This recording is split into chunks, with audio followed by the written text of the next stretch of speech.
नमस्कार साथियों, आप देख रहे हैं नवजीवन 24 न्यूज। मैं सुमित कुमार। साथियों, हमारी मौजूदगी इस समय जिला मुरादाबाद के जो असालत नगर कलीजपुर गांव पड़ता है, वहां पर नारायण साकार की भजन बंदगी, हरि गुणगान, हरि कीर्तन इस समय चल रहा है।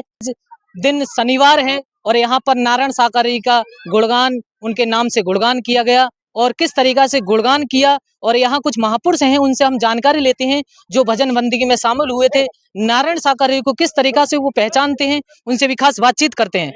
जी, क्या नाम है सर आपका? जी, मेरा नाम थान सिंह है। थान सिंह? सरदार थान सिंह। कहाँ के रहने वाले हैं आप? जी, मैं मोहम्मद सादिकपुर का रहने वाला हूँ। मोहम्मद सादिकपुर का।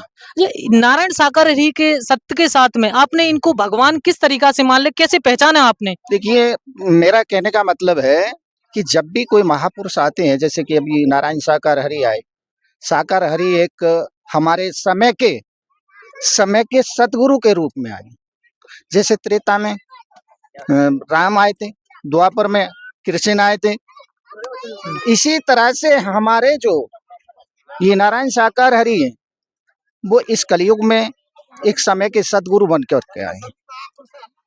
समय के सतगुरु बन करके, जब सतगुरु एक रास्ता मार्ग दिखाता है तो सत्य का ही तो मार्ग दिखाएगा। जब सत्य का जो मार्ग दिखा रहा है तो वो असली जो प्रभु परमात्मा है उसी को माना जाएगा। सरदार जी, मेरा क्वेश्चन है आपसे कि आप सरदार हो, लेकिन आपके जीवन में ऐसा क्या बदलाव आया जो आप नारायण साकारी की शरण में भागे चले आए? ये आपकी बात बहुत अच्छी है, मैंने आपकी बात को समझा है। देखिए, जैसे कि हमारे गुरु साहब थे नानक साहब जी, वो भी तो समय के सतगुरु थे। जो चीज उन्होंने दर्शाया वही चीज तो ये दर्शा रहे हैं। सत्य का साथ ही तो बता रहे हैं। ये इनका जो कहना है, इन्हें हमें जो संसार को समझाना है, संसार को यही तो समझा रहे हैं कि आप जो है सत्य के रास्ते पे चलिए, ना कि असत्य के रास्ते पे चलिए। अगर सत्य का रास्ता अपनाओगे तो जीवन खुद ही खुद मोक्ष हो जाएगा अपना, आपको मोक्ष का रास्ता मिलेगा। और अगर हम असत्य के रास्ते पे चलेंगे तो बीच में ही डूब जाएंगे। ये तो एक नैया है, जीवन की नैया चल रही है। जीवन अगर नैया हम मल्लाह जो केवट है, जिसे केवट कहते हैं, जो बल्ली लगाता है, अगर वो बल्ली लगाने वाला ही ठीक ना हो तो वो तो डुबा ही देगा। तो ये तो हमें तो इस समय जो है ये केवट आया है, संसार को नाप पे बिठा करके बल्ली लगा रहा है। ये सत्य है बिल्कुल। जी बिल्कुल सत्य है। इसमें असत्य क्या है बताइए? मैंने इसमें असत्य है क्या?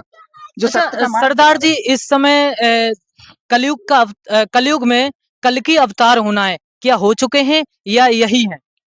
देखिए, ये तो अवतार हमेशा हो ही चुका है। अवतार बार बार नहीं होते हैं, अवतार तो एक ही बार हो जाता है। पहचानना बार बार होता है, हमें पहचान करनी ही होती है। हमने कब पहचान लिया उसे, कब नहीं पहचाना, लेकिन उसका अवतार तो एक ही बार हो चुका है। हो चुके हैं जी।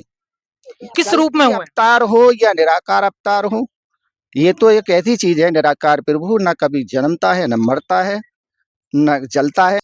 जी। किस नाम से? पूरा इनका कोई मूल मंत्र भी है? नहीं, मूल मंत्र तो हमने ये आधार बना रखा है।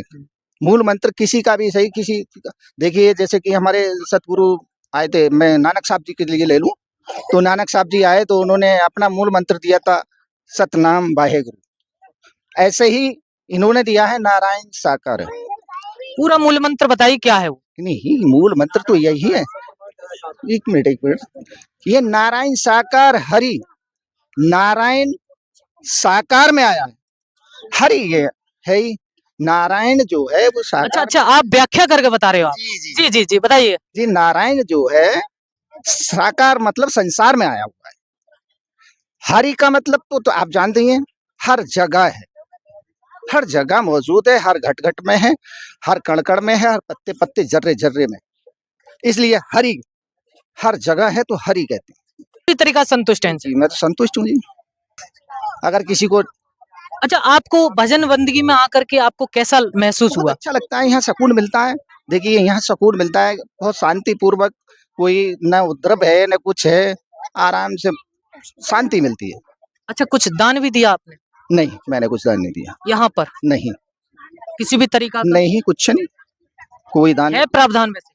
नहीं। प्रावधान देखिए हमारी श्रद्धा है, हम जो चाहें वो कर सकते हैं। भाई हमारी श्रद्धा है, अगर श्रद्धा से हम कुछ देते हैं तो कुछ किसी ने उन्होंने कोई कहा थोड़ा ये कि दो आप। हम अगर हमारी श्रद्धा बन रही है कि हमें आज प्रसाद बंटवाना है अपना, किस तरीका से सरदार जी के विचार थे नारायण साकारेड्डी के प्रति, उन्होंने अपने स्पष्ट तरीका से कह दिया कि ही हमारे परवरदिगार हैं और नारायण साकारेड्डी की मेहर से उनके जीवन में काफी खुशहाली है और काफी बदलाव भी है।